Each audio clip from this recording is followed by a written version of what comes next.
Hello, everybody. I'm Sean Reynolds from Sportsnet, joined by Ken Weeb from Sportsnet. Together, we are Kenny and Renny, and this is the Kenny and Renny long-form weekly show that we love to do on Thursdays. And we're going hyper-local with this one as we're going to join Andrew Hustler Patterson, or he's going to join us. Ken was just on his show, so he'll be popping by in about 5 minutes or so, and we're going to have Munzie, Brian Munz from the Winnipeg Ice in Gulf, Manitoba. You'll know him from his long years on the Winnipeg Jets broadcast and radio casts. Going to be great to catch up with two guys we are lucky enough to call friends here locally, Ken. But before we get going, how are you doing, my friend? Yeah, tremendous, Sean. Outside of the late flurries that we got here, I mean, I guess we're fortunate that it wasn't quite as, severe a blizzard as was forecast. But outside of that, doing just fine. It would be nice to be on that road trip out in Florida like we had originally intended. But outside of that, we'll be watching her from home. And yeah, fun time of the year coming off of Vladdy Guerrero 3-homer night in the first four home run game of his career. Pretty cool stuff. And Sean, as you know, we were at the game where Vladimir Guerrero had his first major league RBI in Texas. Yeah. So that was a pretty cool moment to actually witness in person. This last one was witnessed on the television, but fun time of the year. Masters wrapped up, fun last week. Looking forward to some golf when it is around the corner, but there's still some hockey to be covered here during these final 8 games of the season for the Winnipeg Jets. And we got a fun day today, and we know we're going to shine a bright light on the local hockey scene here when we talk to Brian about the Winnipeg Ice, and also we know the Manitoba Moose are Calder Cup playoff bound, and also too, I mean, the Manitoba Junior Hockey League playoffs are ongoing, and there's some exciting series on the horizon there as well. We should mention that our camera guy, Colin, won his division at the Canlan Iceplex. So good for him. Done, good Colin job, Jensen. Colin. He's a bit of a GM on that team. He's an organizer. He said they had a whole bunch of beers ready to go. They bought a case of those Bobby margaritas that he was going to send our colleague Sean McKenzie a picture of them celebrating with those. So he sent me a picture of his team hoisting their cup that they won and showing it off. And I said, yeah, I saw a similar scene when we lost, and I got to see the other team do that on the weekend. So thanks for that, Colin. Thanks for rubbing it in. No, but it was good to see Colin, great guy who we absolutely adore working with, having some success there. It's funny you brought up the big storm here. I'm looking into the chat room and I see Pat Kanuga, a good friend of mine who works at CBC and who will have been covering that off extensively. It reminds me of a thread that Bartley Kivas had on Twitter where he was kind of addressing the people who were really upset that this storm didn't deliver, the kind of doomsday snowmageddon that it was possibly going to be. And it just, I think it's kind of hilarious the way we as Winnipeggers kind of complain about things not being terrible, right? Like, and I have to say, I was kind of in that. Like the one thing that I've been a part of here. So in 1997, I graduated in 1996 from high school, and then I moved out immediately to Prince George, BC, and I lived there for a year. And I got back in May, just when the flooding was it was coming slightly to an end. But I missed the crazy winter of snowfall we had that year. I came home at Christmas that year and thought, oh, geez, there's a lot of snow here, but wasn't there for that late snowstorm. So I've been watching Rob's Obs is a really good follow on Twitter for weather stuff. And I've been following him for the year and watching where we've kind of landed this winter. And we were out going into the storm. We were outside the top 10 snowiest winters ever recorded here in Winnipeg. And so we got into the top 10. I think we're sitting at number 9 right now. We needed 1 centimeter today to get over 200 centimeters for the entire winter season. And I was rooting for that. So I think that's going to happen. I was rooting for that. But there was like a part of me that was like really, really rooting that we got like another 15 centimeter dump today or something like that before everything wraps up, because that would have brought us all the way up to number 3 on the list of all time most recorded snowfalls during the winter. And that would have put us ahead of 97, because I kind of feel like I missed out on it. I'm a Manitoban here. And I know that a couple of years back, I think it was about 8 years back, we had the coldest winter on record in the last 100 years. So I love to be able to say, like, 100 years, that's probably, our kids, especially with, climate change and stuff like that, probably aren't going to be living through that. But I want, part of me wants the burden of being able to, shovel and say, hey, I shoveled through one of the top 3 snowiest winters ever. So it was, I don't know how you felt about it, Ken, but I put my hand up when you say, who are the people out there who are upset it wasn't as bad as we thought it was going to be. I'm one of those people. I don't mean to, give anyone a hard time, but I was this is what you need for chaos. You need to wake up on that one. 1997, I was finishing my second year at the University of Regina. I did come home to do some sandbagging, but I did not get the winter storms that year either, really. So it wasn't, Ken Sr. was left to do the shoveling back home, but certainly helped with the old sandbagging process eventually after the exams got finished up. But I didn't get to see that either. I'm not with you on this one, Sean. I'm glad it wasn't as bad. I mean, we're fortunate at our condo that the driveways are mostly taken care of. They have not been, and they will be taken care of on Friday at least. But and again, we also know around the province, some places got dumped on a little bit more than we did. But a lot of chaos on the scheduling fronts. But overall, I'm actually the sooner we get to spring, the better for me. So we're going to be on opposite sides of the fence on this one, but certainly not. There's no anger in this debate. Yeah, I don't know. EKD, this is starting to be a real habit. And the worst part about it is I am having shoulder problems lately. And so when I'm complaining about it, now my wife is picking up on the patting myself on the back joke here. Pat Kanuga, I did get out and shovel today. I got to say, I shoveled yesterday because I knew it was kind of going to be coming in shifts. So I got out and I shoveled yesterday. It was the weirdest snow I've ever shoveled before. Like it was heavy. So heavy, and yet I've shoveled like slushy snow before, the kind that when you move the stuff on the top, the bottom is saturated in water. It felt like it was heavier than that kind of snow, and yet it was dry. It was a really interesting, crazy, heavy snow. Got that off yesterday, went and got the rest of it off today. So I'm prepared for the next one. Like I said, bring it on. If we can get up to that number 3 spot, I'll take a bronze medal any day to say that I lived through that. That would be a lot of fun. Ken, before Huss gets here, we wanted to talk a little bit about not quite a Manitoba boy, but I kind of think of the Northwestern Ontario as being, somewhat kind of like us Manitobans. My dad was born in Dryden, Ontario. So we, from the very beginning of his career, I was, just a kid when it happened. But when Chris Pronger was coming up into the league, always a big fan of Chris Pronger because my dad was a Dryden boy and Chris was a Dryden boy. And he's kind of hopped on Twitter here and is tearing up Twitter, got to 100,000 followers pretty quick. And it's not just because he was, this phenomenal player, but it's the interesting stuff he's talking about. And one of the things that he's really kind of tackled is,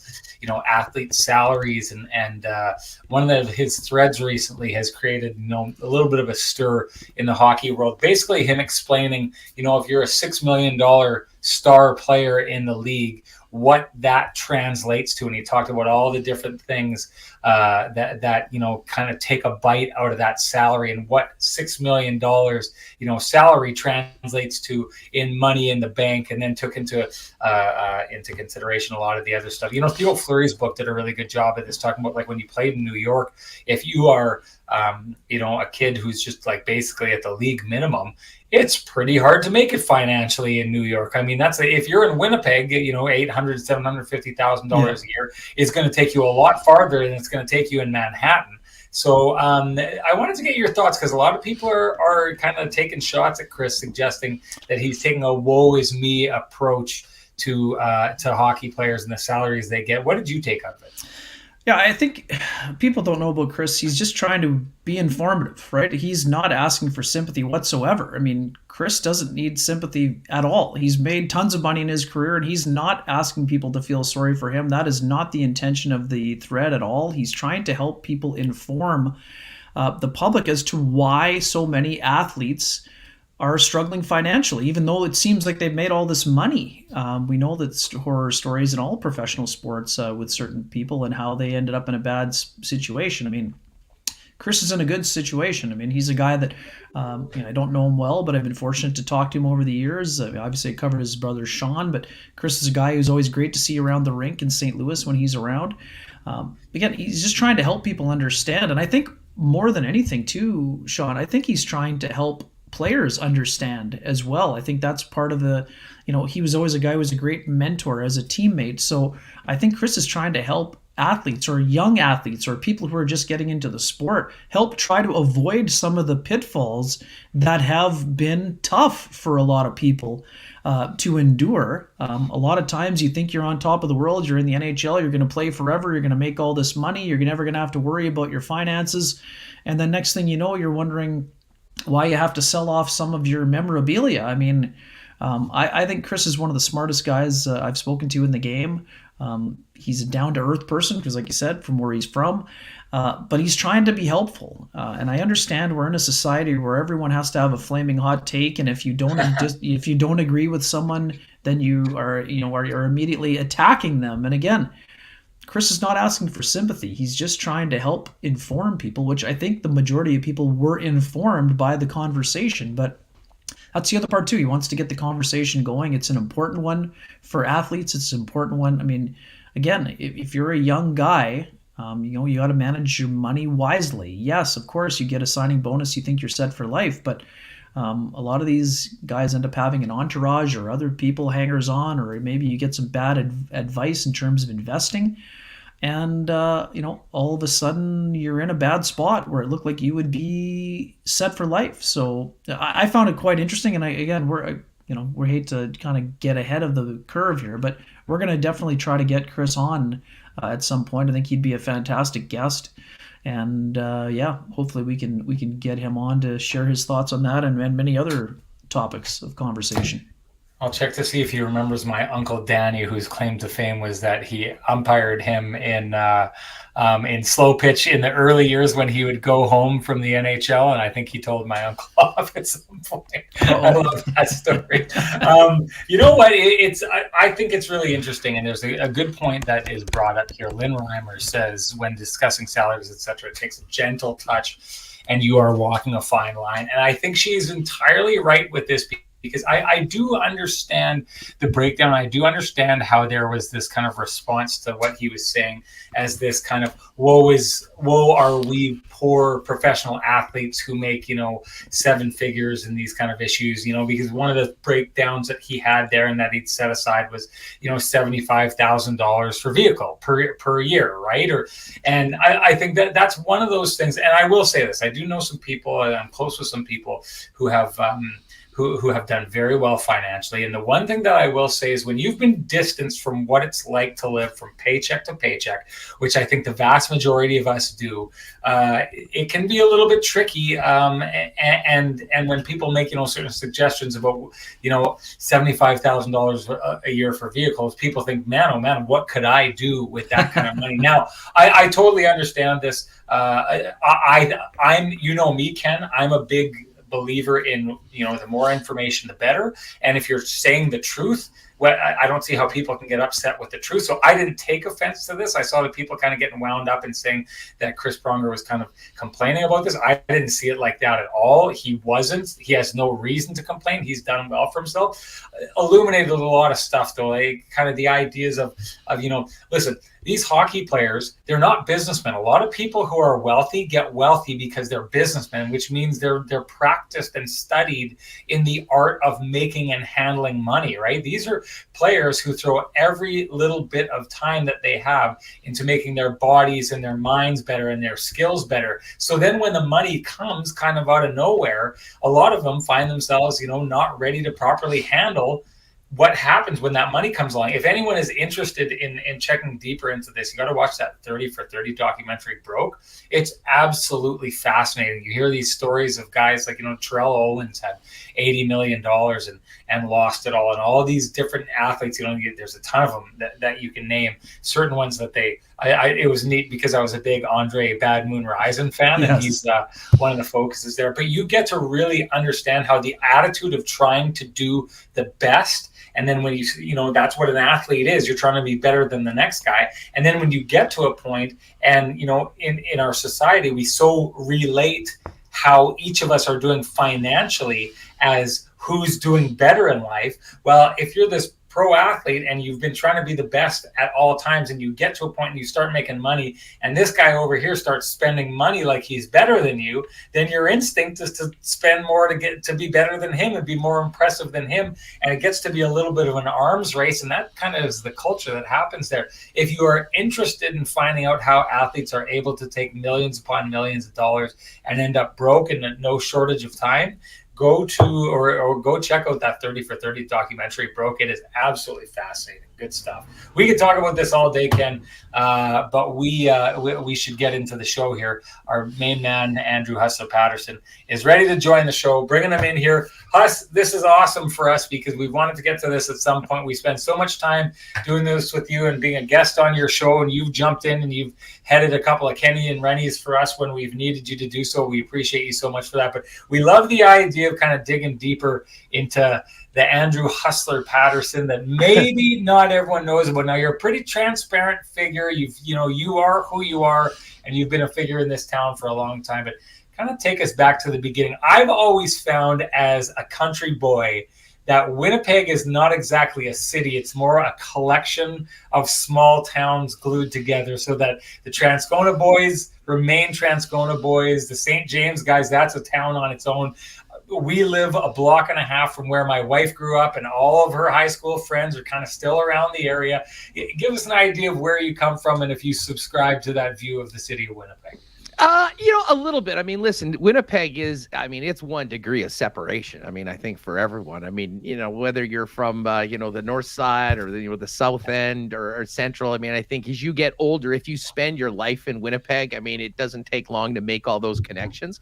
But I grew up in River Heights, and I moved out. I wasn't even 18 years old yet, and moved into kind of Osborne Village. And I've basically been, as embarrassing this is, I've been about a 9-iron from the corner of Arbuthnot 7-Eleven for the better part of the last 25 years within amongst a few spots. So, I love the area and the neighborhood, and it's close and central. But yeah, it was River Heights, and then, went to Kelvin, went to the U of M. And I really got my sort of break, if you will, or opportunity to get into the sports business, because I was always a sports nerd. But listen, I did fine in school, but at the end of high school, I really wasn't, I had no path. The Red River Creekon program wasn't really a thing at that point. Yeah, as of yet, it was very in its infancy. So, I went to U of M and I did an arts degree. And in the first year, a friend that was a little older, that was in the rec studies program, knowing what Jets geek I was, and I went to all the games, said, listen, they've started off this, somewhat ironic, we're talking about this now with what's happening with the club, but they've, for the first time ever, they realized that, maybe if they had some people that actually went out and sold tickets, would help us get some more butts in seats. So they started a program, and most of the people working that summer were like kind of 25, were MBA students. Then they had a couple young people, myself and Bob Stoller, and Patty Martins, who at the time was Patty Peters, who ended up being, working with True North and ticketing for a long, long time. So it was a great opportunity. Our offices were in the press box. I'd be literally looking at the seats in the Winnipeg arenas. I'd be talking to people about them. And it was just a great opportunity. I got to learn so much about the business, how the operations work. And I was good at it. And I had a lot of passion for it, because I was a person that, much like today, still bought tickets, still goes to the game, still likes to enjoy yes, Tracy was there. Tracy, that's what up, Trace. Still have great connections from back in those days. So it was awesome. Did that through the summers as I was in university. And as my goal was, I honestly, wanted to work for the team. I thought that I was doing what I wanted to do, and, there'd be some place to move up. But they said, listen, you're doing well, get your, finish university. And unfortunately, that coincided with the team leaving. So I got a chance to be, one of the first employees in the Manitoba Moose, going in there in 96 in May. I think May 15th was my start date. There was Jim Milliken there was Gord Dimitri was there. Patty was there doing the ticketing, a very, very small group, and really got to work with the Moose through kind of trying to establish it. And I'll tell you that the second year of doing that gig after the miserable first year of the Moose, combined with the depression of losing the Winnipeg Jets, was the biggest challenge maybe of my life. But, if we stuck to it, we really believed in it, and, kind of starting from the bottom, was able to build that organization up. And in a lot of ways, that was sort of the foundation for True North to grow into the company they were, to get the to end up getting the Jets back. So I got a great opportunity doing that. I did corporate sales, was successful in that, got an opportunity to go work for the Edmonton Oilers for a season. And, the folks at the Moose, maybe a couple people missed me, because I got a chance to come back to be the director of marketing. And, I always say this to people that are ask me about, the sports industry and the business.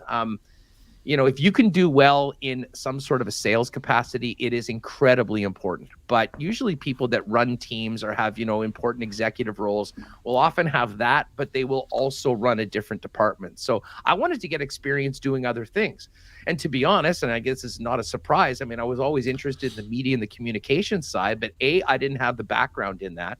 And there were now people that actually had that sort of training, if you will.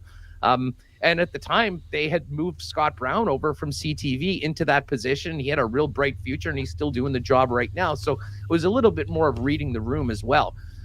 So I did that, did suites and corporate sales going into the new arena, knowing that that was sort of going to be a real great opportunity to make some money, but that then I'd be doing something else. And myself and Greg Pasechnik did the World Women's Hockey Championship, running that for Hockey Canada. And it was a great transition, because I still got to work in the building.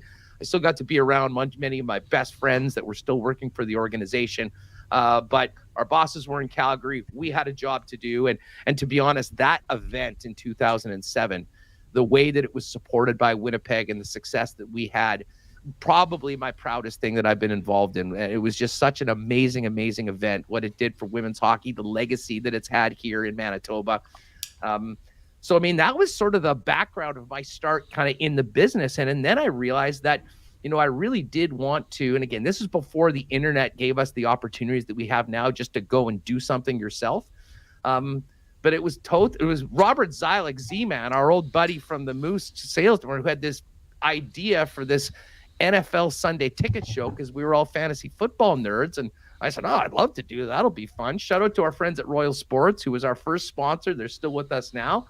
And yeah, we'd go in there once a week, and we'd make football picks, and we'd screw around, and Jim would try to keep the whole thing together. And it became really, really popular. And I got a chance from a guy to say, hey, would you be interested in doing some radio stuff? And I'm like, yeah. I just said yes to every opportunity, and it just sort of went from there. And obviously Gary Lawless and I started that show, which originally was called just the Saturday Sports Page. We didn't have something clever like Hustler and Lawless or anything like that.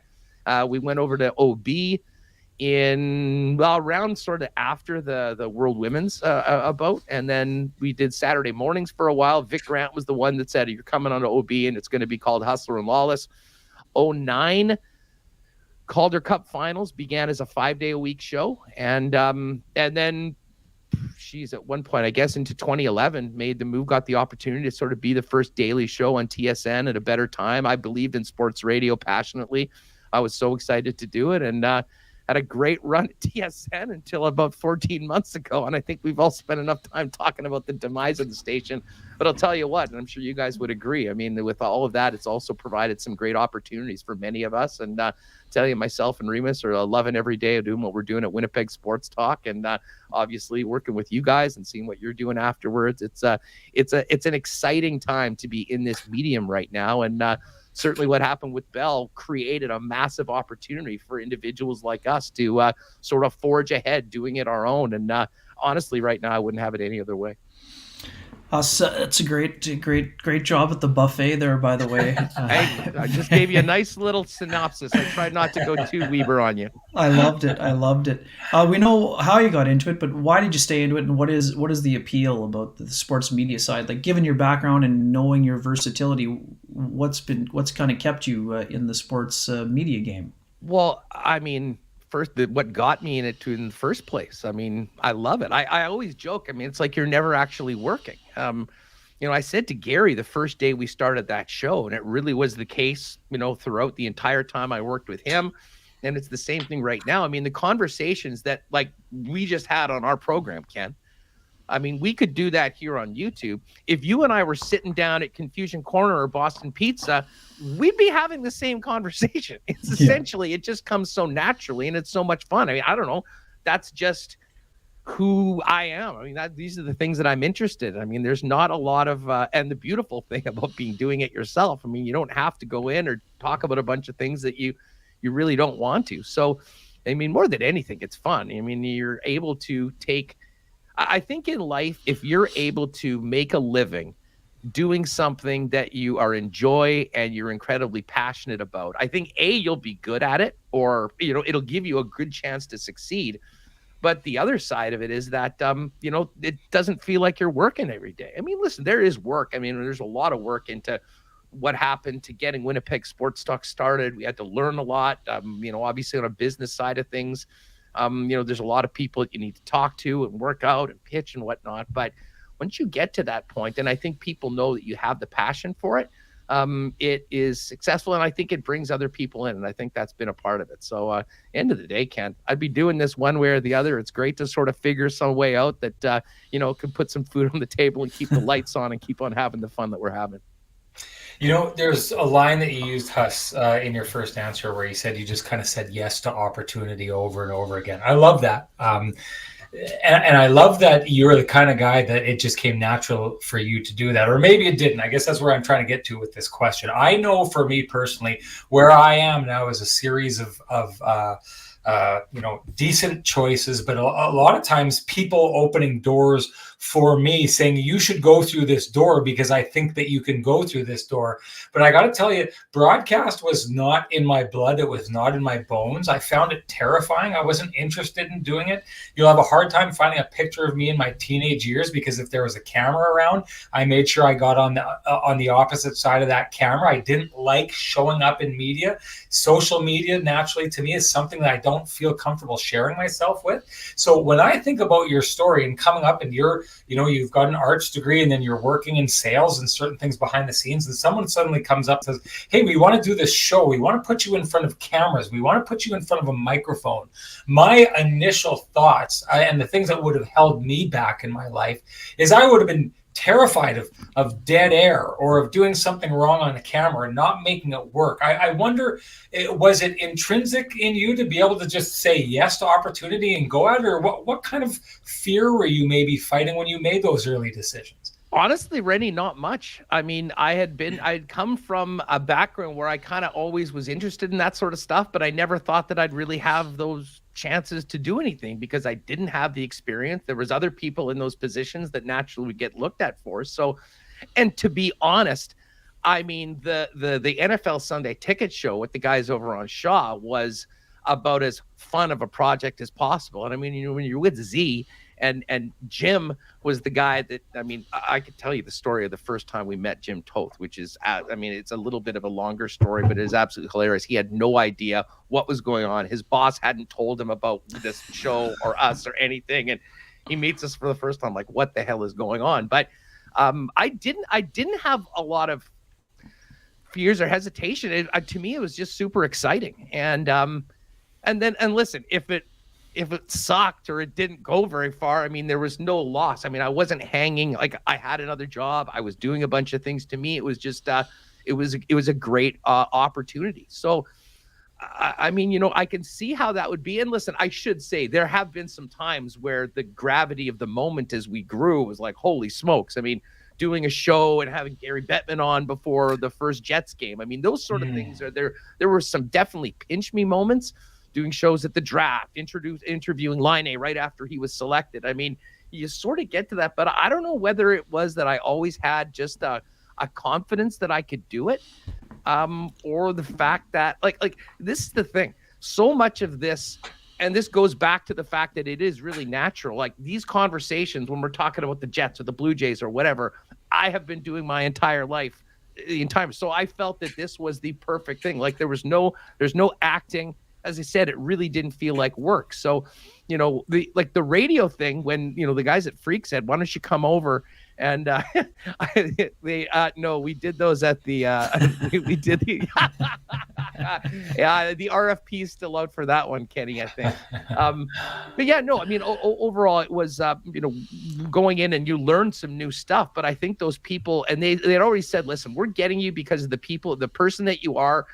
People like you, they like listening to you, and I think this will work. And I went in, I would record a 2-minute thing for the Turin Olympics. That's what I was originally doing. And once that was done, hey, getting some good feedback. Would you want to jump in with the guys on the morning show? So before I go to work, I drive over there, I talk to the morning guys for a segment or two, and then I'd get out. Like, I think in a lot of ways, the step-by-step nature of it was perfect for me, for someone that didn't have a lot of the experience, but probably had some natural ability to do it, and bottom line was really interested and excited about it. I mean, to me, honestly, with anything, and it would go with this, it would go to sports, it would go to, I just think people that do well in whatever their chosen profession is and in life, if you're happy and you're excited and you have some enthusiasm about it, that actually does come through. And it did for what I did, but honestly, it did before when I was selling tickets for the Jets or the Moose. I mean, I wasn't telling anyone anything that I wasn't doing myself. So I think that's why it became so easy, is that, I wasn't talking about things outside my area of quote unquote expertise. These are the things that I did, and I lived each and every day. So it was a real natural progression, even though it was sort of an unconventional way to finally get to the end spot. Yeah, as anyone who knows you're passionate and authentic, but there's also this element of being a man of the people. I mean, where does that part of your personality kind of come from, and how did it kind of grow over the years? You know what, Ken? That's a great question. I was always younger than everyone else in my classes, and I was not necessarily a lot smaller, but I mean, I was getting my ass kicked by my younger brother by the time we were about 7 years old. So I think I had to realize that, in the mean streets of elementary school and whatnot, I think I got used to, I think, what up, Ben? I think I got into a situation where I kind of had to use my mouth and personality more than before. But I guess the other part of it is I just sort of leaned into it. I mean, I've got so much respect for, and I always joke about the Big J journos, and you guys like the journalists out there, because there is a thing. But I really did think, and I think this maybe goes back to, I mean, I'm a huge fan of Bill Simmons, but following his career from the start, the way he he was brilliant, and he was doing a lot of work, and he was coming with some very, very valuable information, but he did it at the same time where he was an unabashed Patriots fan, and he would tell you exactly how he feels. And I always said to Gary that, all this stuff, I'm a journalist, I don't care who wins, I'm just cheering for the story. I always claimed that was BS. Now, the good ones will tell you that is true, and I do believe that it is true. I was kind of also trying to get with him, but I mean, the nature of sports is that, and people I think that are attracted to it do it for, and listen, that's got to be a real tough time if you're getting into those situations and all of a sudden you have to change who you are and put, hey, I grew up for 20 years as a Maple Leafs fan, now I'm covering the Leafs, and I've got to be kind of stand off of it. And I don't know, it didn't make a lot of sense to me, but that sort of thing, and seeing people that were opening up those routes for maybe a different type of person to talk about these topics. And again, when we're talking about sports radio, it all goes back. These are bar top conversations that you're having with your buddies on the topics. And I think sort of leading into, and not like I could have tried to be the Big J journal, but it would have been so not authentic. I don't think it would have ever worked, because it frankly would have been BS. I'm glad you went in that direction, because I think, and I've always thought this, and I guess I would be like the journalist guy in this equation. I've always thought it's really important to kind of bury your loyalties and kind of sever ties with your loyalties once you got into this, because the one thing that drives me nuts is when I'm on fan blogs or something like that, and you see someone like barking an opinion, and that opinion is clearly so colored by what they're saying. I mean, I remember early on when Jacob Trouba was here, and there was I forget where I saw it, but they were going defenseman to defenseman through the league and saying who's better than Jacob Trouba, and they'd landed on the fact that Jacob Trouba was the 8th best defenseman in the NHL, and it blew my mind. It was such BS, and they were like, oh, he's better than this guy, and he's better than this guy, and it was just clearly fans who were gaga over this team, and so their decision was so like through blue tinted glasses. So that's the one thing I'd say that's important for you, is because the one thing I take away from you is clearly we know where your loyalties lie. We know you're a Winnipeg booster, but you, when I get on your show at times, can be as harsh as anyone on the Jets and where their problems lie. So, and same thing with the Bombers, same thing with everyone. So how have you been able to maintain kind of the feelings that you have for the teams that you cover, but still been able to call a spade in at the time when you need to? Because it's not easy to do. No, it isn't. It's a great question, Sean. And I think especially through, I mean, once Gary and I started doing it every single day, you really learn the ins and outs of what people are expecting from you and why they're coming there every day. And listen, you got to have a personal connection with your listeners and viewers. And I've certainly been able to build that up. But I knew that, full-fledged, if I'm just sitting here going up every day, even people know that there's nothing I want more than the team to be successful and to win games and everyone to be happy and leave the building, going for a beer afterwards, talking about a great win. You still have to be honest. I mean, you can't be sitting there telling someone, I mean, hey, everyone that watches our show, they're watching the games too. Like, I'll give my thoughts and I'll give my opinions on whatnot, and I'll try and base it on what I saw for a reason. But the minute you start getting into, that quote, like, carrying water, like making excuses for people and things like that, then I think the respect of the people that come there for a particular reason gets eroded a little bit. And listen, I'm the first one to say, like, I'll back Connor Hellebuck in a bit of a rough stretch. I'm the first one to say I think he's been the most important player on this team for a long time. He's great, and they know that I'm a supporter of him. But at the same time, if he stinks for a game, I can't basically sit there and say that wasn't the case. So, I mean, I think you have to be grounded in reality. But I do think that, at least in my small little piece that I've carved out with what we're doing, I think people appreciate that for the most part, I'm coming from the same place that they are and trying to use the experience that I've had from doing this to, tell the story or get into the topics that are important to everyone. And do it in a fair way, but at the same time, not trying to, sugarcoat or basically cover up the fact that the reason I'm saying all these things is because I, like most of the people listening, want what's best for our Winnipeg teams that we're usually talking about. And how, speaking of that building process, what's it been like to see the growth and the way the community has rallied around Winnipeg Sports Talk here since you got it up and running? Listen, I mean, I had so many thank yous to say. And I mean, this even dates back to before. I mean, obviously, most people know I had a real rough run health-wise at the end of 2020. And, feeling the support and how much I was missed on the air every day during that time, just through people reaching out, text and social media, that helped me a great deal and was a big part of me coming back. As early as I did, I had a schedule because, again, I mean, we're talking about a back injury. I mean, as I've always said, we're not digging ditches in these jobs, right? We're sitting here in a chair talking about it, so we could basically do it. But when everything happened, the outpouring of how important the station and those voices was heard loud and clear. And, diving in head first and trying to make a go of this was very daunting. But once we got going, I mean, from the first video I put out announcing that we were doing it, to the people in the first show that came out, to the sponsors that jumped on board with us before we'd even done a single show, just with an idea, then they believed in us. It's been overwhelming. And as I say every day, I mean, it doesn't happen without the support of the people first and foremost, but also with some people behind us. And, it's been incredibly rewarding. And I do say this, I mean, as bad of a day as Feb 9 of 2021 was, in a way, it's been, and it took me a very short period of time, Ken, to realize that this actually is an incredible opportunity. And we dove in it, and it's been more fun than I could have imagined to have that control over doing our own thing, to be able to connect and go back and forth with people. Every day doing it has just been, it's been amazing. And it does come down to the support of both people from, the people, listeners, viewers, as well as the business community. Because if there's one thing we realized that, and we're seeing it unfortunately more and more in more venues. I mean, the media landscape has changed so much.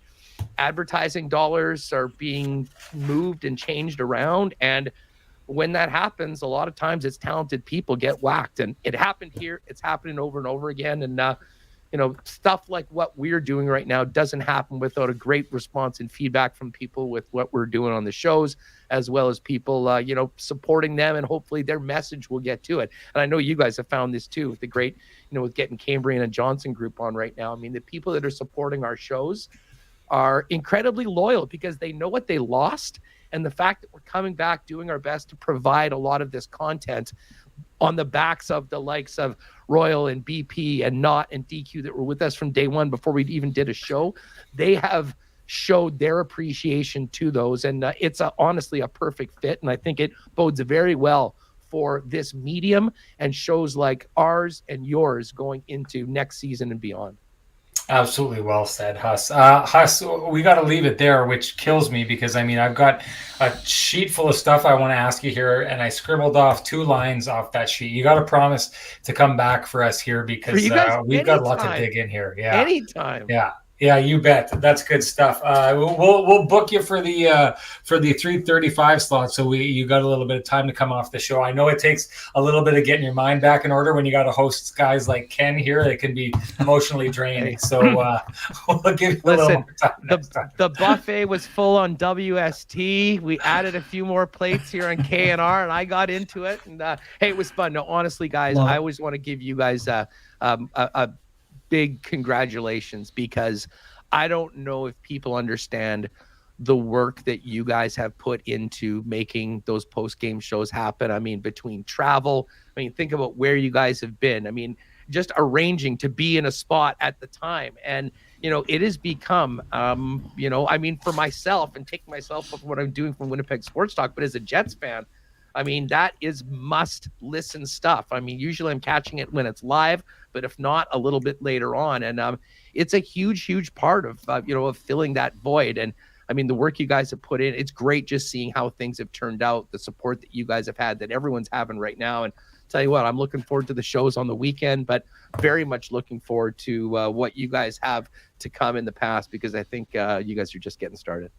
Well, we appreciate the kind words, and you're entirely right. We are lucky to have the support that we have from not only our sponsors, but the fans have been, and the people who our viewers are just absolutely phenomenal. Thanks, Huss. We're going to do this again. Can't wait to have you on. Keep doing what you do. You're the best. My pleasure, guys. Thanks so much. Enjoy your weekend, my man. And from one of the best to another one of the best, our main man, Brian Munz, who I've been wanting to have on this show for quite a long time. It's good to see you, my friend. We want to dig into the long road that you've taken. And I think it's funny. We've had a lot of these conversations. We had John Bartlett on, and we were talking about kind of the road that he traveled to get to where he got to.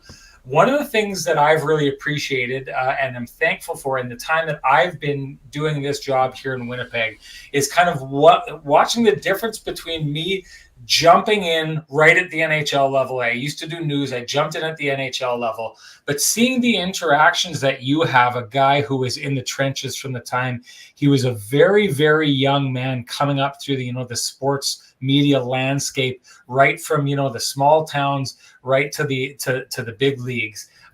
Give me an idea of how you started in the business and what took you there.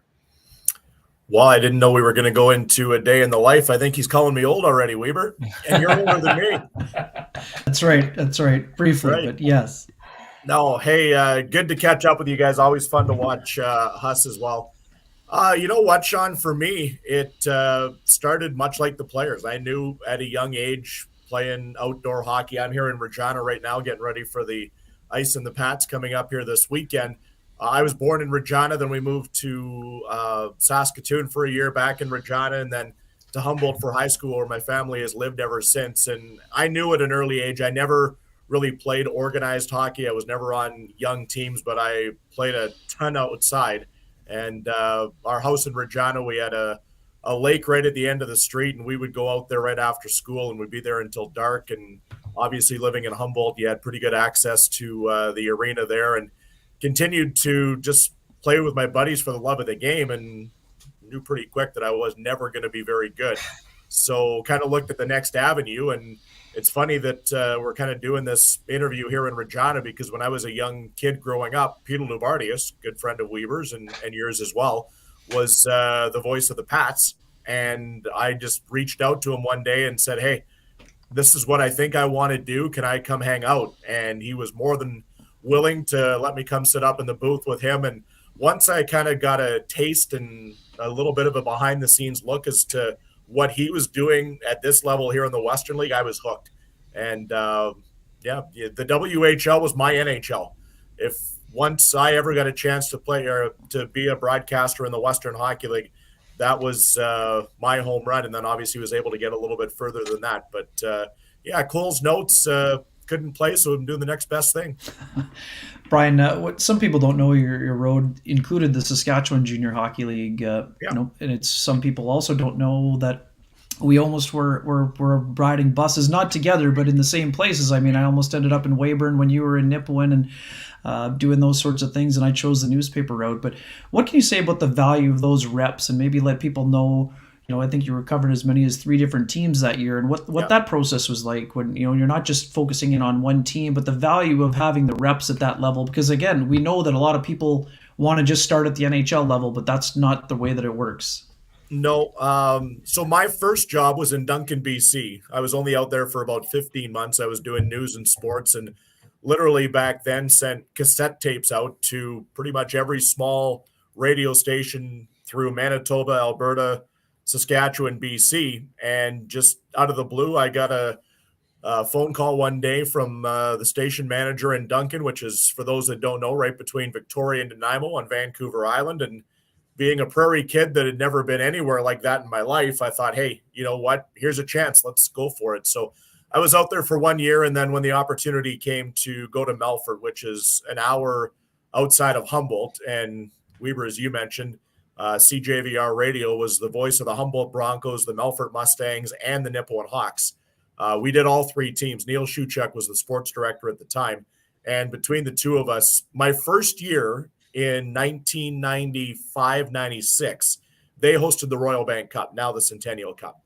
So we did 144 hockey games that year, right from start right to the RBC final, which Vernon snuck away and was able to beat Melfort. And obviously I'm still a little bitter about that.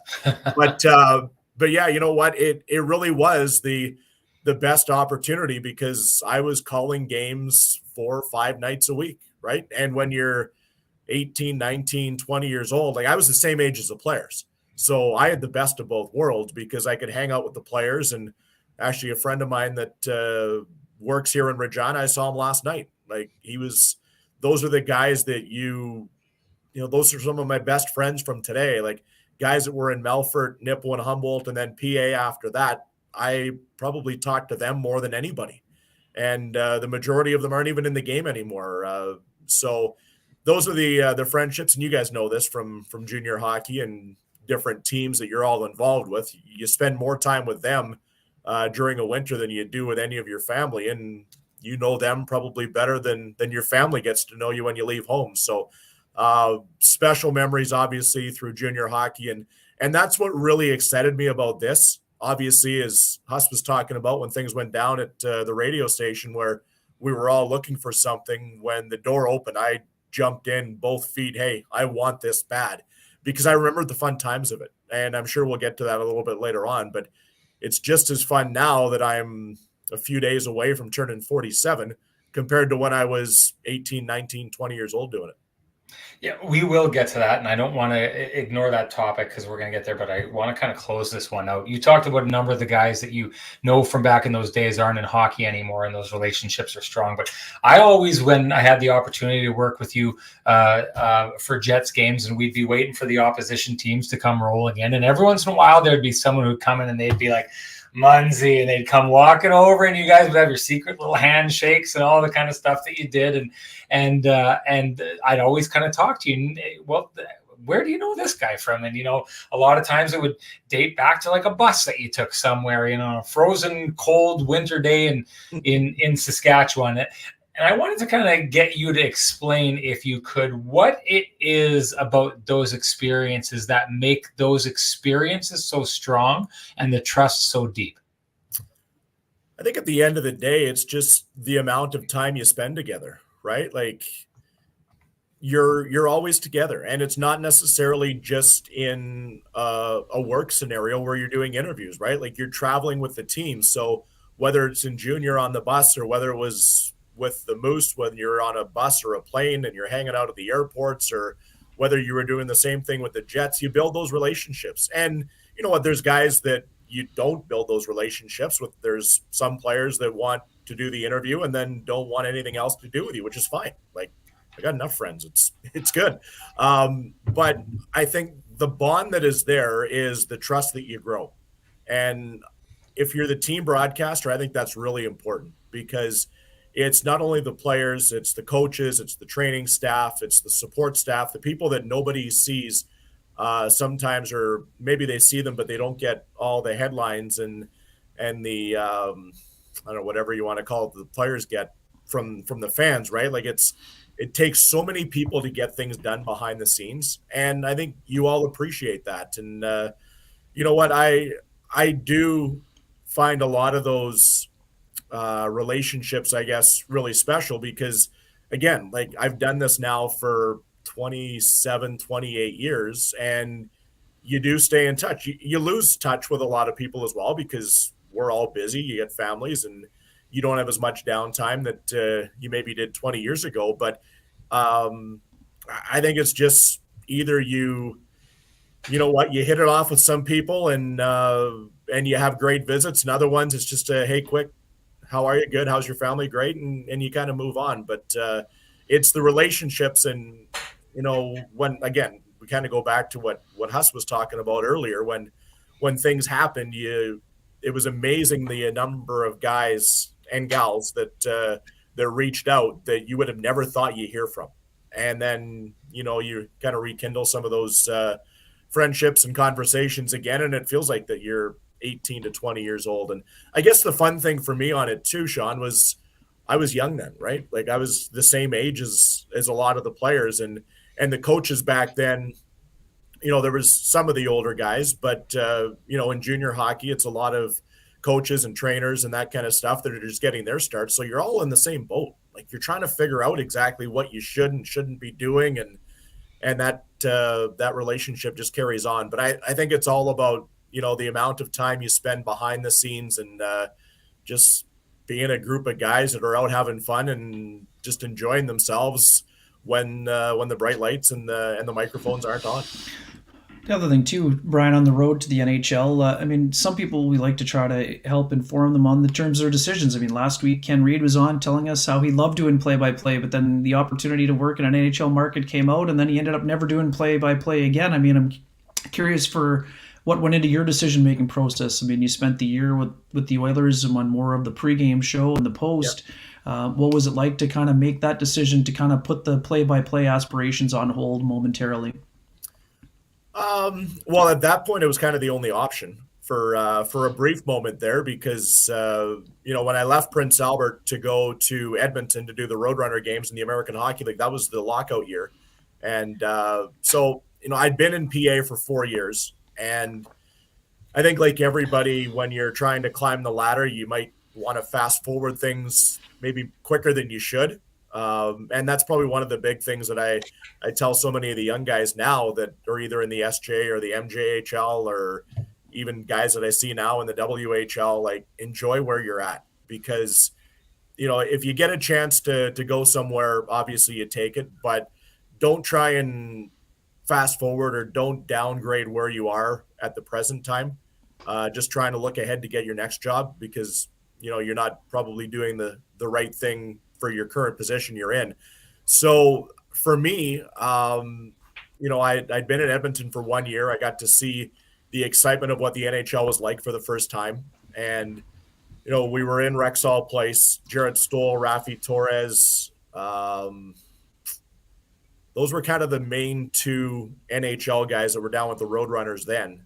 It was just a group of young guys, but all the Oiler coaches were there all the time, like Craig McTavish, Charlie Huddy, Craig Simpson, Billy Moores, Kevin Lowe, the GM. Like they all just hung out because they had nothing to do. Everybody was in the lockout, right? So you build and we kind of talk about relationships. Like you you build a camaraderie with those guys. And then when they decided that the Roadrunners were not going to continue in Edmonton, I still wanted to be around there.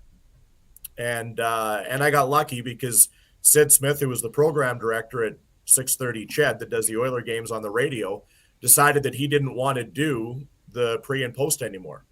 And he was more on the management side. He was the program director of the station, and he was busy and gave that up. So he was kind enough to allow me to jump on with Morley Scott, and we kind of co-hosted the thing. And I stayed at the studio when Morley was on the road, kind of what what Kevin O and I are doing right now with the ice. And that's actually kind of where I got the idea of the format we use here with Winnipeg right now. And so just kind of took a chance at it. We all did the 30-minute pregame show, or however long your pregame show was in junior, but had never done an hour and a half show. I'm not a guy like Rick Ralph that can go and sit in a room and talk to myself for 4 hours and entertain everybody.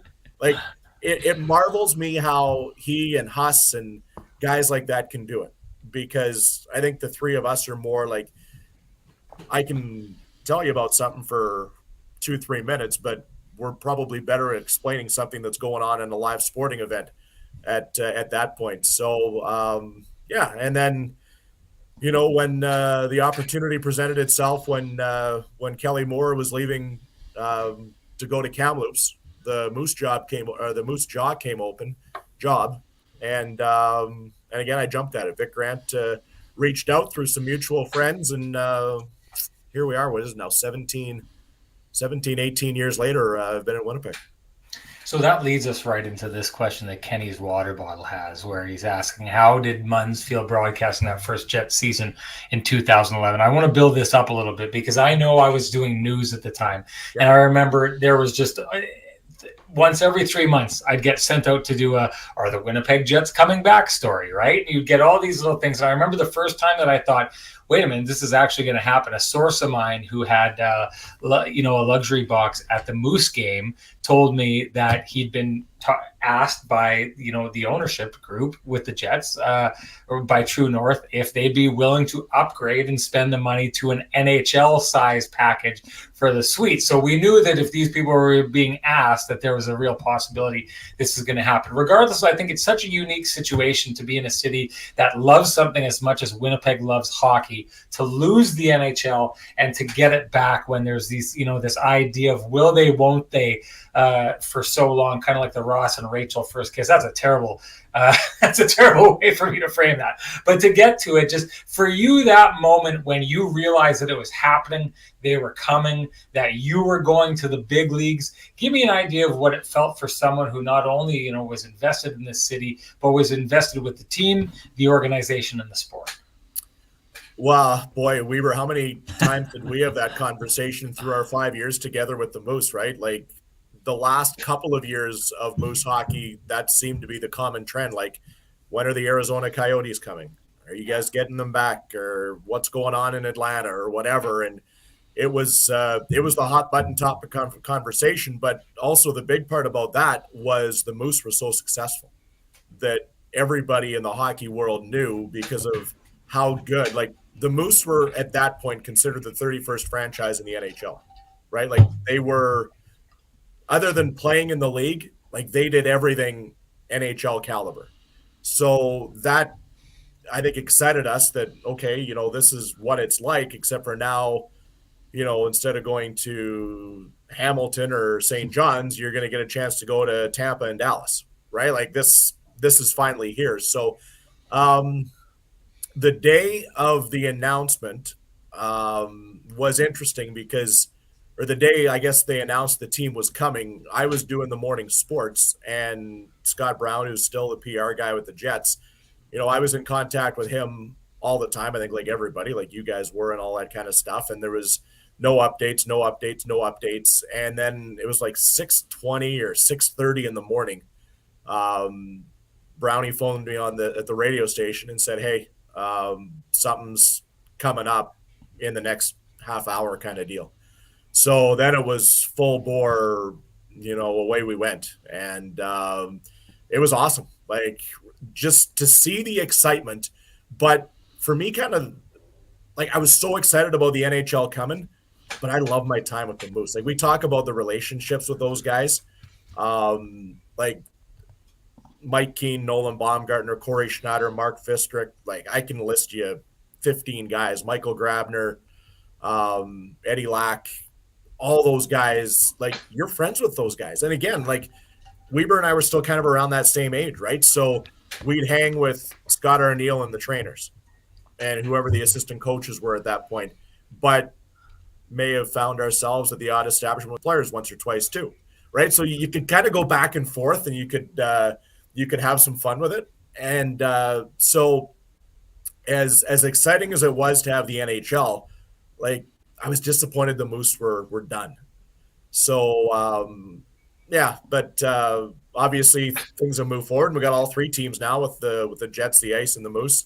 But I guess the other part that was weird for us is we didn't know what the broadcast situation was going to be like, and we didn't find out that until mid-August. Actually, I was away in Edmonton with my wife at her parents' place when we found out that 1290 was going to go big time sports and that they had got the rights. Like, we were all shocked that CJOB didn't get it, because Garth Butchko at the time was the GM at CJOB. Vic Grant was the program director, and Bob Irving was obviously the sports director.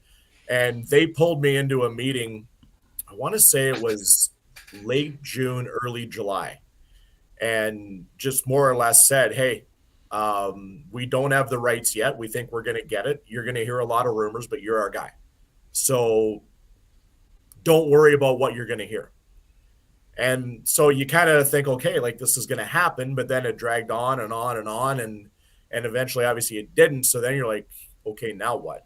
And then obviously, Chris Brook had a conversation with him, and he brought me across the street from CJOB to 1290, and away we went. So it was in my long-winded story here of kind of how different things progressed. There was lots of roller coasters, and there was a lot of sleepless nights, but there was a lot of excitement that NHL hockey was coming back to Winnipeg, and I knew somehow I would hopefully be a part of it, because even if I didn't get the play-by-play job, I would have been at CJOB and covering the team on a daily basis. So that was quite the ride. No kidding. You talk about the conversations, man. We had a lot of bus rides and a lot of time in the rental car over the years in the American Hockey League. Lots of fun some there, driving, for sure. Some sleeping. Yeah, I did a lot of the driving. We won't get into your navigational skills at this point in time, but what's it been like to be on the buses again and enjoying the Western Hockey League and the season that the Winnipeg Ice are having here? Brian, obviously been one of the top-ranked teams in the NHL all year long. You got a couple of guys who could go in the top 10, but a team that's pursuing a Western Hockey League championship here as the playoffs get set to open up next weekend. Yeah, it's been awesome. Like, it's been so much fun, and I mentioned this off the start. Like, there was no hesitation for me to take this job. Like, people are like, you like going back on the bus? Like, you've been there, you've done that. I love it. Like, it's so much fun. And the intriguing part about the whole scenario for me was I didn't really know anybody in the organization except for Josh Green, our assistant coach. Like, I knew who James Patrick was. We'd say hello to each other. Obviously, Scott Arneal is a mutual friend of both of us. Mark Habshad, the coach in PA, played with Jeep as well for Team Canada. So both of those guys, you're going to love the coaching staff. I'm like, okay, well, I know one because I'm friends with them already. We golf and hang out and that kind of stuff. And I'd heard of some of the players, but again, I think I'd been to 4 or 5 ice games the first year. And then obviously they didn't play in Winnipeg last year. So I watched some of the games online because of my friendship with Don McGilvery. Our families are super tight, and now he's the arch rival on the other side. But it was neat. And then when the position came open, I called Mac Heisinger quick and said, hey, would you be interested? Because I am. And I think our conversation might have been 3 minutes, and it was more or less, if you're interested, we think we want you, and let's go for lunch. And again, kind of the rest is history, but it's been so much fun. You see the excitement of the players at this age right now, like 15 to 20 years old, the bright eyes, the excitement of what lies ahead. And then you also remember, like, my son's 11, and he's not that far away from the 15, 16-year-olds. And you see these guys off the ice just in their shorts and T-shirt and their suits when you're walking around on the bus or whatever it is, and they're just kids. Like it makes you young again. Like it really does. You sit and you laugh and you think back to 20, 25 years ago when you were in that scenario, and you know they're telling the same stories and they're going through the same things that you did. But I think the nice part about it for me is I've been to the elite, so I've got a pretty good idea of what lies ahead for them. So I feel I've been able to help a lot of those guys. And, you know, Weber, you talked about Savoy and Geeky this year for the draft. Like I've had a lot of NHL teams and people around the league reaching out, just trying to get some background on them because they know I'm around the team. Like our closest bus ride is 7 hours, right? Well, other than Brandon. But we spend a lot of time on the bus, and you get to know these kids and their families really well. And, you know, the training staff is the same thing. We've got, you know, 2 medical guys and an equipment guy that, you know, you don't have a big staff that the NHL teams or the American leagues do. And everybody's grabbing a bag when you get off the bus at 3 a.m. and dragging it into the rink. And we're all having a lot of fun with it, and throwing the fact that they won 50-plus games. It's kind of been fun, too. Well, that's what I was going to ask is, you know, Ken and I have been pumping this team's tires. They don't need it. It's a self-inflating tire with this team. Their results speak for themselves, but you've seen so much in the time, you know, what was it, 28 years that you've been covering hockey. What are we seeing right now with this ice team? What makes them special? Well, I think, Sean, not to steal your word, but they're special. Like, I probably should have a better word than that because I'm their voice. But, you know, it's a unique group that, you know, Matt Cockle and Jake Heisinger have brought a lot of really good kids who are exceptional hockey players together. And it's been a process. Like, I've talked to everybody behind the scenes, and, you know, junior hockey is cyclical. They went through some tough times in Cranbrook, and you guys can look at the standings and see the wins and the losses and that kind of stuff that some of the older players now, like the 320-year-olds that'll graduate after this year, Cole Muir, Nolan Orzik, and Jake and Smallwood, like those guys went through some tough times, like win-loss wise. But the way that James Patrick and his coaching staff have got these guys mentally prepared, like, yeah, they've won, 51 or 52 games, whatever they're at here right now. Like there's no difference. Like they got beaten Moose Jaw 2 weekends ago now, where they gave up for the first time this year. They lost the game with like 20 seconds left, and they were mad. Like, it's, you know, I walked down to the room thinking, okay, what am I going to walk into here? Because they haven't really faced that this year yet, and they'd gone 17 games without losing in regulation. So how is this going to be handled? And they were pissed. Like they were not happy they lost a game. So it's a really special group of guys. Obviously, you look at the positions all the way through, and, you know, they've got depth and they've got youth that have excelled, whether it's, you know, the 16-year-old hockey players like Daniel, and I'm not going to mention everybody here, obviously, but you look at the year that Daniel Hauser has had with the injury to Gage Alexander. He's had to grab the ball and run with it.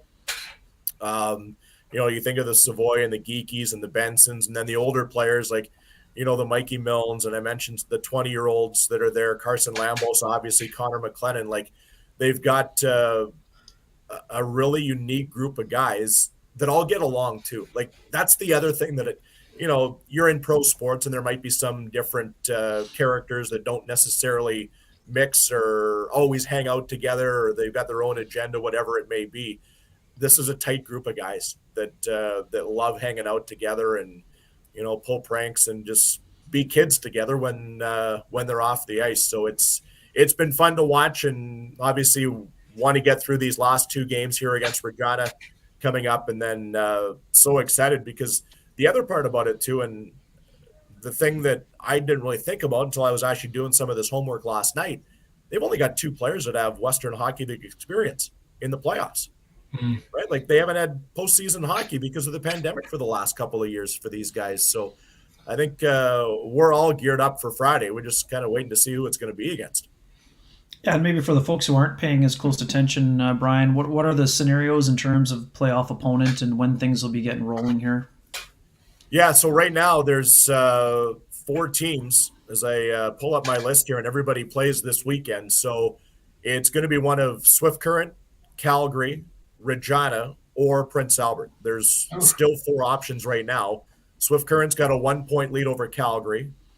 Regina and Prince Albert are 1 point back of Calgary. So literally 4 teams right now are separated by 2 points.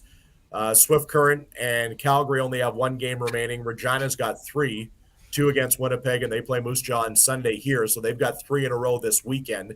And then Prince Albert plays in Swift Current tomorrow and at home against Brandon on Saturday. So it's intriguing to see how this whole thing is shaking out. It's hard to believe that it's coming right down to the weekend, and there could be a 3-way tie. And then you're going to have to get into tiebreaker scenarios and goals for, goals against. It's interesting. Munzie, I wanted to get your insight into this. I know you're not a scout, but I want you to give us an idea of, we already know Lambos has already been taken. He's going to be special. Then we hear about the Geekies and the Savoys.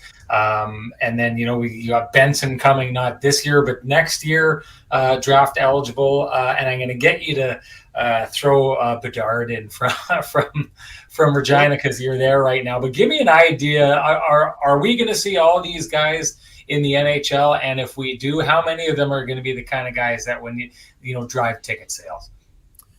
Well, they're the faces of the franchises. There's no doubt. The buzz that is, or maybe we'll go to the local guy here first before we get to all the Winnipeg guys. But Connor Bedard's been a special story this year. It's crazy to think that and it's not just necessarily him, but there's a class of about 5 or 6 16-year-olds that are through Regina, Winnipeg, Moose Jaw, Saskatoon right now. You've got Bedard and Tanner Howe here with Regina. You've got Zach Benson in Winnipeg. You've got Yager in Moose Jaw, and you've got Lazowski, I think it is, in Saskatoon.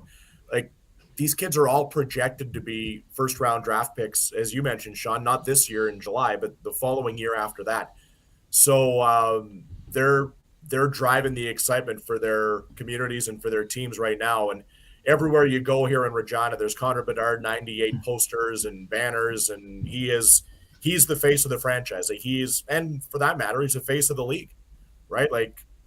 I was looking at this here as well today. Since he's come back from the World Juniors, let me find it here real quick. He has played 35 games for the Pats since coming back from Canada. He has 35 goals, 68 points. There's only been 12 games this year that he's not registered at least 1 point in. 4 of those have come against Winnipeg. But yeah, he's dynamic. When you give him room, he's amazing. He really is. So Winnipeg's played a good team game against him so far, and they'll have to tomorrow because he wants 50. That's the story here right now around Regina, and I think around the league is, can he get to 50 goals coming into the final weekend of the season? Keep going on the in your guys. Yeah, you know what?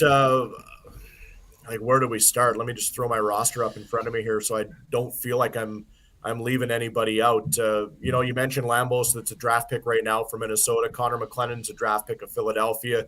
Gage Alexander's a draft pick of Anaheim. So those are the 3 drafted players that they have inside the organization. And then, you guys alluded to Savoy and Geeky that will be first-round draft picks this year and probably top 10. And 2 totally different players, too. People always say, compare the 2. You can't. Yeah. They're just that special, that unique, and it's the same off the ice as well.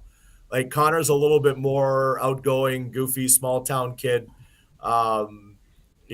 Matt's more of Edmonton. He's kind of been dealing with this whole deal since he was 11, 12 years old, so he's been under the radar, kind of like what Crosby, McKinnon, all the players in the past have kind of gone through. So I think he had a little bit of a head start on the whole media kind of thing and what you needed to do. But, both guys have handled it so well this year. Max Struhl played for Switzerland at the World Junior Hockey Championships. I mentioned Mikey Millen. They brought Jack Finley in from Spokane. He's a Tampa Bay draft pick as well as so you look at there's 4 NHL draft picks that that are on this team, and he's really solidified things down the middle. Like, he's 6'6", 200+ pounds. That when he's kind of in a spot, nobody's going to move him. Then you've got Nolan Orzik, and they brought Tanner Brown in from Vancouver, who's shown that he can be a really good top 4 defenseman in this league, whether he's playing alongside a Ben Zalotti or a Nolan Orzik, or right now he's playing with Carson Lambos. So to where we were probably 10 minutes ago in this conversation is they're so deep that they make it hard on other teams. And the other thing that I look at here too that I forget about, and I got to literally keep reminding myself about it during the games, is if you want to focus on just those 3 young guys, because they're the ones that kind of have the spotlight on them right now with the draft this year and next year. Benson's 16, Savoy and Geeky are both 17. They're playing against 19 and 20-year-olds every night, right? Like, they're going up against players that have been in the league for 3-4 years.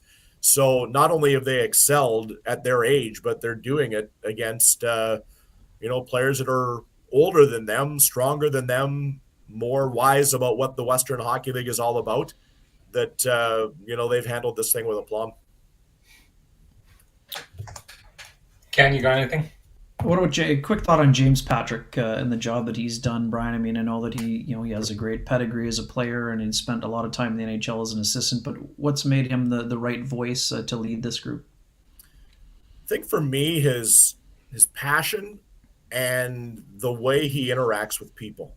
Like, and you guys know this from Paul Maurice. Like, the way that they can gravitate your attention when they're up speaking in a room.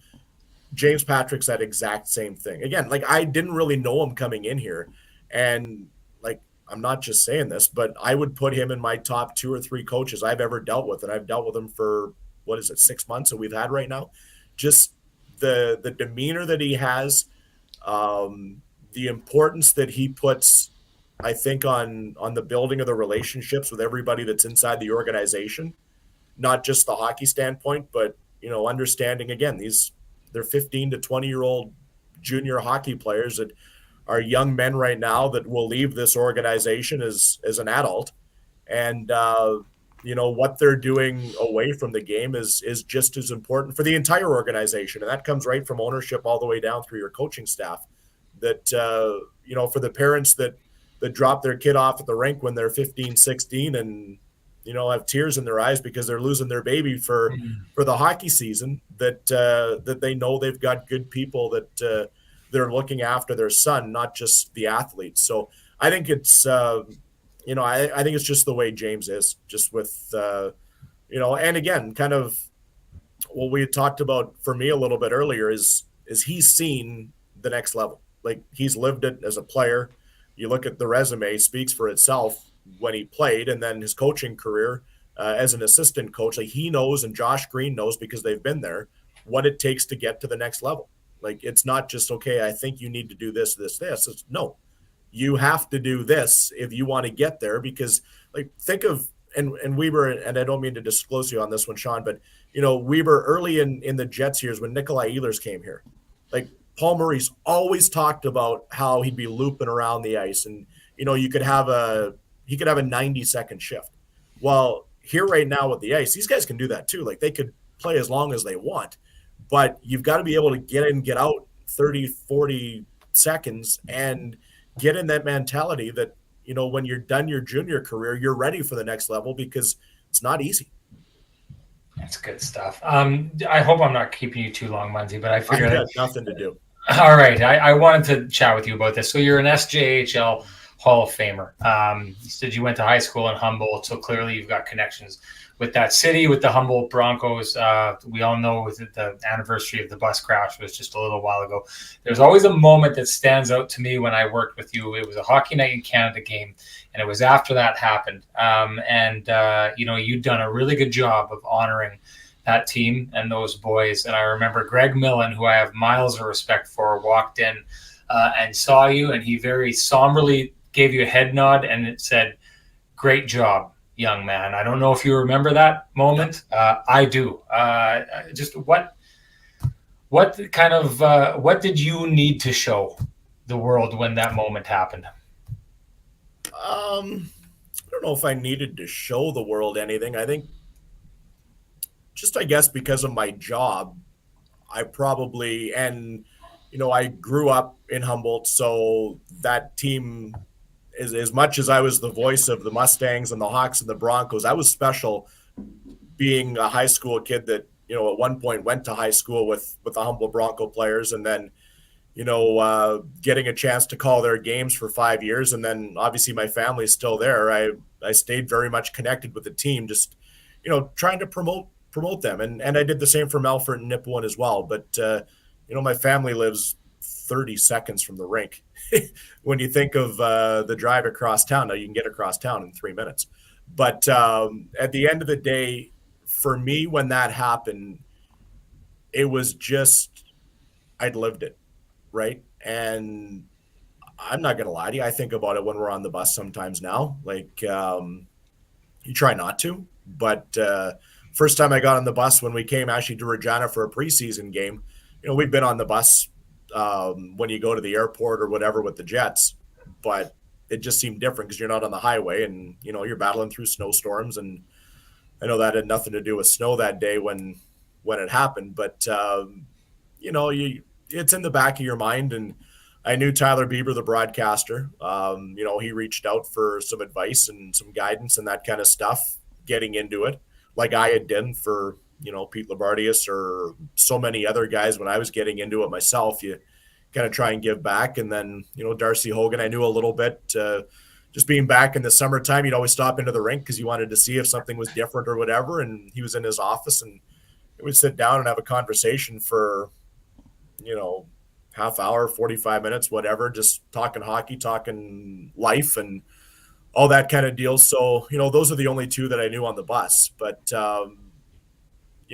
I guess, and, the three of us have talked about it before. It wasn't just a hockey story, right? It was, whether it's a dance group, whether it's minor sports of something else, whether it's business trips, like everybody goes on buses. It could have happened to anybody. And, it happened to Humboldt. So, I guess at the end of the day, you just want to try and make your town proud that, Jared Bednar and I have an avenue through the careers that we've chosen to get the word out, obviously, and get people involved. And now with the golf tournament, bring everybody back and remember, everybody that was involved, not only the ones that passed away, but those that have been impacted since that day here over the last number of years. And it's special for both of us. We put a lot of work into it behind the scenes, and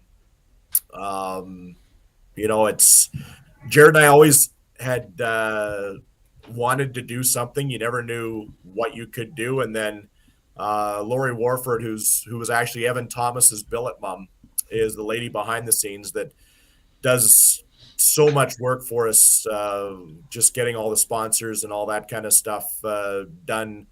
With me being in Winnipeg and Jared in Denver, that we do as much as we can, kind of pull all the prizes in and get everybody involved. And so thankful for the support we have in that regard. But she does most of the grunt work behind the scenes. And when she approached us and said, "Hey, would you guys do this?" It was like, okay, here we go. This is something that we can try and give back in a small way to the town. And it's a terrific weekend. We have a blast. It's a long weekend, but it's one that we look forward to every year for sure. And what was it like to see the reaction to the Sticks Out, and then to see the way the hockey community rallied around the town and the organization and the families? Yeah, unbelievable, really. It was, I guess, for those that don't know, it started with, there's a small group of about probably 10 to 12 of us that go on a golf trip every summer that went to high school together. So, and we're spread out across the world, literally. Like, one of the guys lives in the Cayman Islands, a couple of guys are in the States, everybody else is pretty much in Canada, but we're kind of all across the country. And one of our other guys that lives in Winnipeg, he put it out on his step, and he just kind of sent it to our group chat. And obviously everybody was emotional that day, and your head's not in the right spot. And I couldn't decide if I should tweet it out or not. And, I fought with it for a couple hours, and I reached out to a few people that, I kind of trust their opinion on different things. And obviously I wasn't kind of in the right mindset to make a decision like that. And, everybody was like, yeah, but I was still no. And finally, right before I went to bed, I thought, you know what, I'm going to tweet it out. Like it's the least I can do on, like, I wanted to go home. And I think my wife was expecting me to jump in the car the next day and go to Humboldt, but we were in the middle of the hockey season, right? Like it was all winding down in April. So obviously I couldn't leave Winnipeg. And so I just sent it out, and then I went to bed, and obviously the response and how the whole world gravitated to it, and still does today. Like I still see the random stick that's on a porch, and not necessarily in Winnipeg. It's everywhere. The one that really got me, and it shouldn't be a surprise because we know how the whole I guess initiative, if you want to call it that, or idea spread worldwide, was I went back a year later to do the Allen Cup in Rosetown, Saskatchewan. And I picked up Dave Tomlinson picked me up at the airport. He was my color analyst, former Jet. And Weber will laugh because he takes a shot at my navigational skills. Well, I was driving. Dave was navigating. We missed the turn. He's like, don't you know where we're going? Like, it's a simple road to get from Saskatoon to Rosetown. So we blew by. So we had to cut down this one back gravel road. And it was snowing. It wasn't very nice out at all. And we got up to this farm, and there was a net on the side of the road with hockey sticks that were still there. And you could tell they'd been there for the entire year. Like, they were worn. And again, it was random, middle of Saskatchewan, so it made sense where it was. But it's not something that's in your mind. All of a sudden, it's like, holy smokes. Like, it just snaps your mind right back immediately to it. So, yeah, I'm honored that so many people did it for the team. And you know what? It's something we wish that would have never happened. Obviously, we'd love to be able to turn back the clock, but it's a really nice thing to see that people still do it on that day. It's not really a, hey, put your stick out on that day kind of thing. Like, a lot of sticks have either just stayed out, or some people say, hey, I'm putting it out because we remember those 29, and you always want to do that. You want to remember them. Well, I'll tell you this, Munzie, you've always been such a phenomenal representative of that town. They've been lucky to have you. You've represented them well.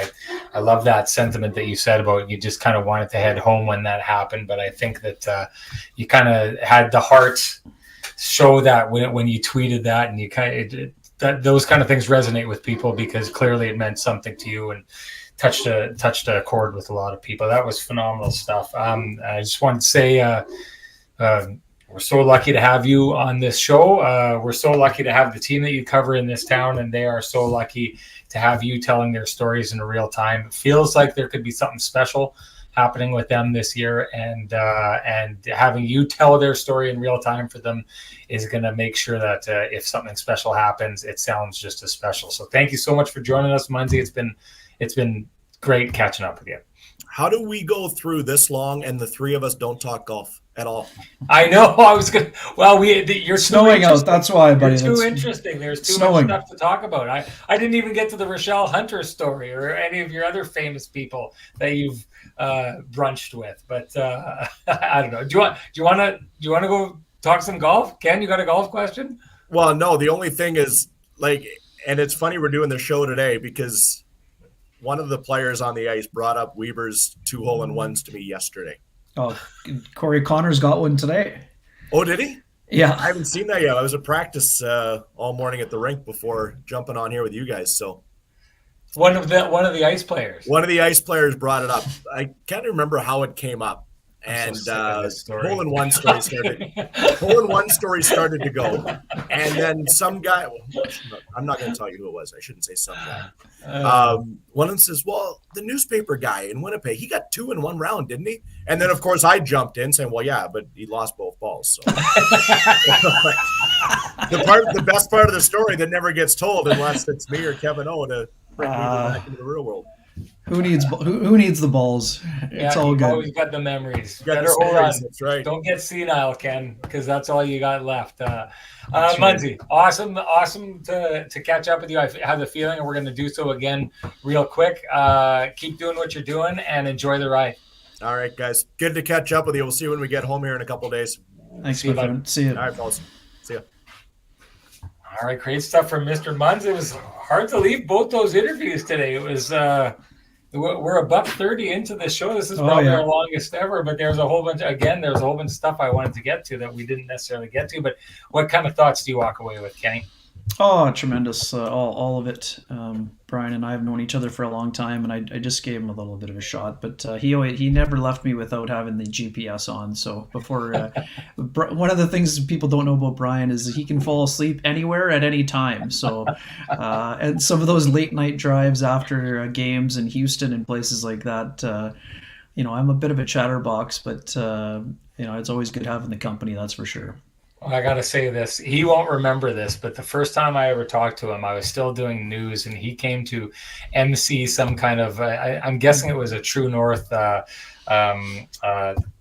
press event or something like that. It was at the Forks. And he came out, and it was funny because you're used to covering all these people, and most of them are really uncomfortable public speakers, And all of a sudden, Munzie comes up, and he's got that rich, booming voice, and he did whatever. And I walked over afterwards. I said, "You don't know me. I'm Sean Reynolds from CBC News. I'm just here covering this for our broadcast. But man, oh man, these people should be paying you to do this, because I can tell you, I've been to a lot of boring, terrible press conferences, and you made this one sound like it was like game 3 of like an important overtime game or something like that. It was just good stuff. Rich, the dulcet tones of Brian Munz are dulcet tones that I miss around the rink, but our loss is definitely the gain of the Winnipeg Ice. Well, let's shut her down. One other quick one, just to tie it all up, because Huss talked about John Daly. So a couple of years ago, Munzie and I are in Nashville, and it happens to be like an anniversary street party for Tootsies, and John Daly is there. And we have these VIP passes, and we see John coming out of the trailer, and it's one of those moments where you're like, do you stop him? Do you not stop him? Why not? Just stop. Munzie stops him. We get the picture. And just to tie the whole story together, Munzie gives him a quick, "Thanks a lot. This guy got 2 holes in 1." John Daly goes, "Cool. Fist bump. See you later." just a classic. So, it's one of the things too, we've just been so blessed to be traveling around the world covering hockey and sports. And it just sort of goes back to what Hustler was talking about. The gratitude to, it's just great to be able to see places and see sporting events, and ultimately what both Brian and Huss talked about. It's the relationships that you're able to forge over the years that really matter, and that's why we continue to, whether it's get out for lunch or get out on the golf course. Even though Munzie waxes me most of the time, it's still enjoyable to have all those conversations and to be able to catch up with the good people that we've met over the years. Well, just like you said, good people and relationships are better when you have relationships with good people, and Munzie and Huss are 2 of the best. Thank you so much for joining us. We will catch you after the Jets game. That's the next time we'll see you on. That's Friday after Florida. Crucial stretch of games here. The next 4 against really, really good teams here. We're going to know right away, and I think we already know the playoff fate of the Winnipeg Jets, but it's going to get fairly definitive here over the next week, I would suggest. But let's get together and talk about it after the game on Friday. Thanks for joining us, everybody. We will see you after that game.